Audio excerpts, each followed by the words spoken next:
आज की ये प्रेस कॉन्फ्रेंस भिवंडी पूर्व के उम्मीदवार महाविकास आघाड़ी के समाजवादी पार्टी के से जो चुनाव लड़ रहे हैं भाई रईस शेख, इनको प्रोग्रेसिव रिपब्लिकन फ्रंट जो महाराष्ट्र में बना है, जो फुले अम्बेडकरी विचारों पे चलता है, उनका पूरी तरह से आघाड़ी को समर्थन है। तो भिवंडी ईस्ट में भी समर्थन देने के लिए आज की ये प्रेस कॉन्फ्रेंस बुलाई है। मुझे आशा है कि जो संविधान को मानते हैं, जो जमहूरियत को मानते हैं, लोकशाही को मानते हैं, वो सारे लोग रईस भाई के साथ खड़े रहेंगे। विशेष करके मैं दलित समाज का प्रतिनिधित्व करता हूँ, इसलिए मैं आपके जरिए ये बताना चाहूंगा कि भाजपा सरकार ने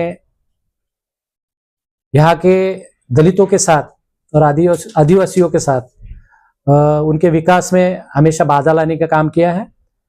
आप सब लोगों को मैं बताना चाहूंगा कि बार्टी नाम की जो संस्था है, जिसके जरिए दलितों के लिए बहुत सारी सामाजिक शैक्षणिक योजनाएं बनाई जाती है, लेकिन 2023 और 24 में इसके लिए 365 करोड़ की तरतूद बजट में की गई थी, लेकिन उसमें से केवल 65 करोड़ रुपया ही बाल्टी के द्वारा वितरित हुआ है।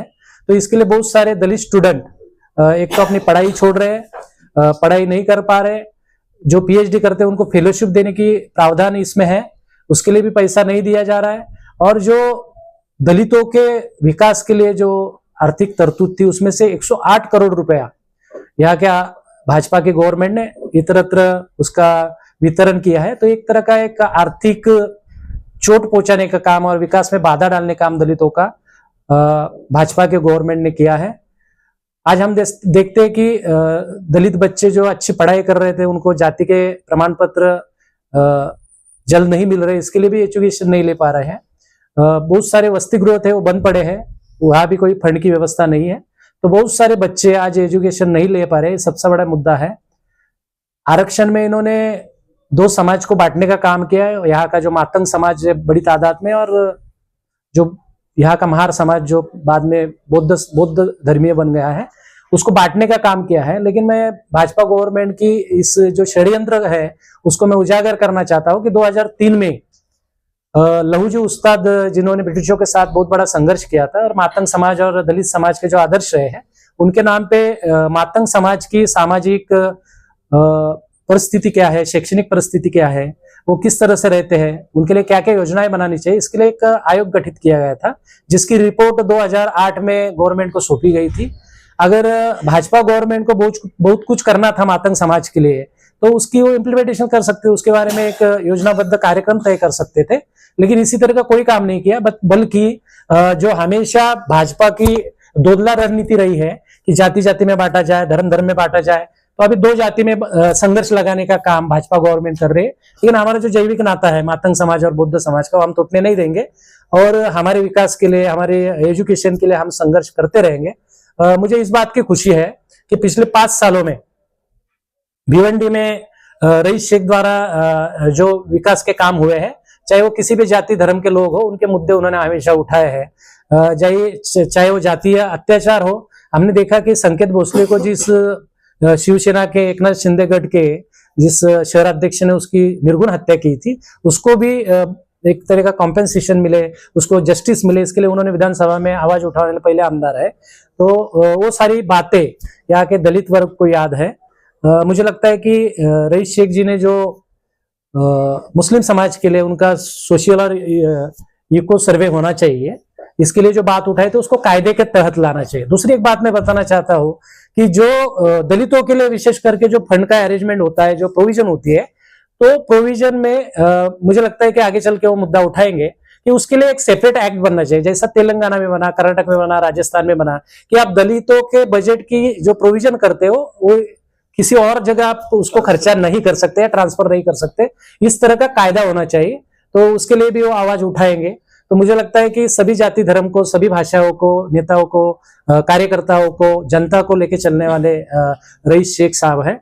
और उन्होंने जो अभी तक 5 साल में जो कार्य किए, तो किसी भी तरह की गुंडागर्दी उन्होंने पूरे क्षेत्र में नहीं की है। जो कोई गोडाउन वाला है, जो अपनी जमीन में गोडाउन बनाना चाहता है उनसे हफ्ते भी उन्होंने नहीं लिए। तो एक स्वच्छ चरित्र के और किसी को तकलीफ न देने वाले, केवल विकास का मुद्दा उठाने वाले ऐसे रईस शेख जी को मुझे लगता है कि चुन के देना चाहिए, और मैं यही अपील भिवंडी की जनता से करना चाहता हूँ। आपने बताया कि भारतीय योजना में 300 करोड़ का हुआ था, उसमें भी 65 करोड़ ही खाली वितरित हुआ, 365। फिर बाद में आपने बोला कि जो महिलाओं बच्चियों की जो मशीन है उसको भी बंद कर दिया गया, तो ये किस आधार पे, मतलब कि कौन से डेटा से आपने बताया? पार्टी ने खुद सर्वे किया है, पार्टी संस्था ने खुद सर्वे किया इसका, और उसका आपने इस पे जाओगे सोशल मीडिया में, तो आपको नेट पे जाओगे तो आपको सर्वे मिलेगा। सर ये बताइए कि पाटिल साहब का आपने जो समर्थन है वो कई दिनों पहले से किया था, आज इतना यहाँ पर समर्थन करने इतना लेट किया? चंदन साहब, एक चीज इसी सवाल को मैं घुमाए कहता हूँ कि रईस कासम शेख के डेवलपमेंट को देखकर हर राजनीतिक पार्टी के नेता अपने आप को उत्साहित और गौरव फील करते हैं कि रईस शेख भिवंडी ईस्ट के आमदार हैं। ईस्ट में तो आप डेवलपमेंट की बात कर रहे हो, रईस कासम शेख का साथ देने की बात। वेस्ट में आपने ऐसे कैंडिडेट को सपोर्ट करने की बात कही है जिसने भिवंडी शहर में सिर्फ हॉर्स ट्रेडिंग की है। ये भिवंडी शहर को यहाँ तक पहुंचाने में उसी शख्स का हाथ है, और उसको पता है कौन सा कितने में बिकेगा। उस बारे में आप क्या बताइए? देखो, ऐसी बात है कि महाविकास आघाड़ी के साथ हम हैं। महाविकास आघाड़ी का टिकट देने का वादा कांग्रेस पार्टी ने विलास पाटिल जी को दिया था। 4-6 महीने से वो निरंतर काम कर रहे थे, हम उनके साथ थे, लेकिन लास्ट दिन में 8:30 बजे तक विलास पाटिल जी का कांग्रेस कैंडिडेट पे नाम था, बाद में हटाया गया। तो ये पूरी तरह से मुझे लगता है कि भाजपा का बहुत बड़ा षड्यंत्र है, भाजपा के आमदार को चुन के लाने का षड्यंत्र है। अभी जो कांग्रेस का कैंडिडेट है, वो कांग्रेस का कैंडिडेट जब यहाँ चुनाव लड़ने आया तो ना तो उसके पास किसी भी तरह का डाटा था, ना भी किसी तरह की उसकी रणनीति थी। केवल कैंडिडेट घोषित किया। इसके अलावा हमारे अच्छे दोस्त है, मैंने उनको कहा था कि आपको डमी कैंडिडेट के तौर पे भेजा जा रहा है ताकि भाजपा जीत सके, तो उनकी कोई तैयारी नहीं थी। तो ऐसे में अपना वोट खराब करके किसी जो गुंडागर्दी करता है, जो मटके चलाता है, जो सभी लोगों को बहुत तकलीफ देता है। अभी कल भी एक वाकया आपने सुना होगा कि कल एक बच्चे को उसने मारा है, वो एडमिट है, उसका नारपुल में एफआईआर भी हुआ है। तो इस तरह की गुंडागर्दी करने वाले, बेकायदे से धंधे चलाने वाले विलास पाटिल जी ने, देखो ऐसा है कि कोई भी इंसान 100% काम नहीं करता, और पॉजिटिव नेगेटिव दोनों रूमर्स चलते रहते हैं, लेकिन विलास पाटिल जी के काल में कुछ काम हुए हैं, हम देखते हैं। उड़ान पुल रहे, मंगल भवन रहे, स्मशान भूमि रहे, ऊपर से बड़ी गाड़ियां नहीं जाती होगी तो उसका मेंटेनेंस नहीं किया होगा आगे चल के। देखो ऐसी बात है, सुनो,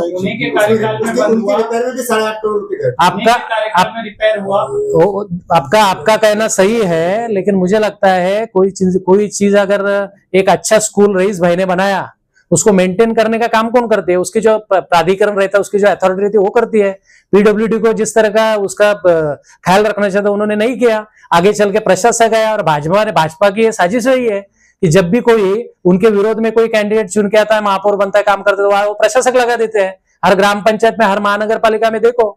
तो मुझे लगता है कि उन्होंने जो बनाया है उसकी देखरेख करने की जिम्मेदारी जो तो उस वक्त चुन के आता है या कोई प्रशासकीय अधिकारी रहता है उसकी होती है। उनके कार्यकाल में काम ही नहीं हुआ ऐसा बोलोगे तो आप जाके महेश चौगले को भी पूछो कि उसने 10 साल में कौन सा एक काम किया, ऐसा बताओ। मेरा गांव शेलार गांव जाकर सरपंच हूं मैं, माजी सरपंच हूं, उसने वो गांव को दत्तक लिया था। ना स्मशान भूमि है, ना स्ट्रीट लाइट है, ना कोई रास्ता अच्छा है, किसी की तरह काम नहीं हुआ है। जो काम किया हमने किए, और हम सरपंच अपक्ष सरपंच थे, लेकिन फिर भी उन्होंने सत्ता का गैर उपयोग किया। मेरा 5 साल था, उसमें 2.5 साल तो बॉडी बर्खास्त की, मुझे काम ही करने नहीं दिया। जो छत्रपति शिवाजी महाराज का नाम लेते भाजपा वाले और शिवसेना वाले, मैं उनको पूछना चाहता हूँ कि शेलार के अंदर 2 करोड़ का हॉल मैंने विधान मंगल भवन बना लिया था छत्रपति शिवाजी महाराज का, वो काम का क्रेडिट मुझे ना मिले इसलिए उन्होंने फंड ही रिलीज नहीं किया। आज भी शेलार ग्राम पंचायत के 3.25 लाख रुपए का हर महीने कर्जा हो रहा है। तो ये विकास में बाधा डालते हैं, जो काम नहीं करते उसका भी श्रेय वो ही लेते हैं। तो ये जो भाजपा की दोगली राजनीति है उसकी वजह से भिवंडी का विकास नहीं हुआ है। जिसको समर्थन किया आजाद उम्मीदवार को, अगर वो जीतने के बाद भाजपा में गया तो उसकी जिम्मेदारी आप लेंगे? वो भाजपा पे जाएंगे नहीं। उन्होंने फॉर्म भी पर्चा भरा था, कांग्रेस का भरा था, और जाहिर बोल रहे सोशल मीडिया पे और मीडिया, प्रिंट मीडिया में, इलेक्ट्रॉनिक मीडिया में कि मैं चुन के आने के बाद कांग्रेस में जाऊंगा क्योंकि कांग्रेस का मैं सदस्य हूं। और उनके पिताजी भी कांग्रेस के नेता थे, तो उन्होंने जाहिर किया है कि मैं कांग्रेस में ही जाऊंगा। ऐसा तो इलेक्शन में उधर विशाल पाटिल का हुआ कि वो बाद में अपक्ष लड़े और बाद में कांग्रेस में चले गए, उनके विरोध में एक डमी कैंडिडेट दिया गया था। तो ठीक है, लेकिन इस समर्थन को इतना लेट हुआ, किस चीज का इंतजार था? मैं लेट बीट नहीं हुआ हूँ, हम आघाड़ी के साथी है। ओके, लेट बीट नहीं हुआ हूँ, मैं महाराष्ट्र रिपब्लिकन फ्रंट बना है, उसका मैं स्टेट का नेता हूँ। कल मैं नागपुर में था, देवेंद्र फडणवीस के जो खिलाफ में प्रफुल्ल भाई वहां लड़ रहे देशमुख, उनके प्रचार के लिए मैं नागपुर में था रात में और सुबह पहुंचा हूँ, तब आज प्रेस कॉन्फ्रेंस लिया हूँ। लेट क्या हुआ, काम तो चालू है आघाड़ी का। ठीक है, थैंक यू। धन्यवाद।